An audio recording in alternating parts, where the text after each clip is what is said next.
सकाळचे 5 वाजले. मी निघलो तयार होऊन शिरसाळा जायसाठी. पण शिरसाळा जायच्या अगोदर मी नाही घेतलं माशीद महाराजचं दर्शन घेऊन मी आलो आसलगावमध्ये येताबरोबर हे आतंकवादी बी आले. हे आतंकवादी म्हणत की चला भाऊ सगळे पहिले आपण चहा पिऊन घेऊ. म्हटलं बरं बा चला चहा प्यायले. चहा घेऊन आम्ही निघणारच होतो की तेवढा ते अडीच फोटो काढायला लागले. म्हटलं चला भाऊ पुढे पुलावर फोटो काढू. मग आम्ही निघलो भाऊ पुलावर. पण हे कायच्या एकट्यात भाऊ हे मधातच थांबले फोटो काढायला. आतंक दूसरा बाबू भाई पुलावर व 500-600 फोटो काढून आम्ही आलो नांदुऱ्यात येतावर पाहिलं तर हे गेट बंद होतं.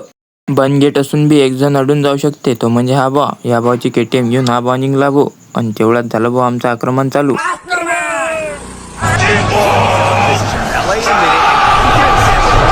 नांदुऱ्यात आल्यावर या मूर्तीला आम्ही व्हिडिओमध्ये घेणार नाही असं होऊ शकत नाही. मग आलो भाऊ पेट्रोल भरलं आणि मग आम्ही निघलो वापिस शिरसाळा जायसाठी.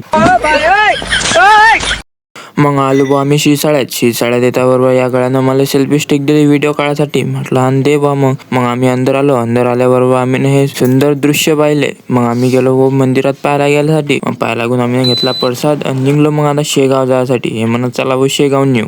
त्याचा बजाव.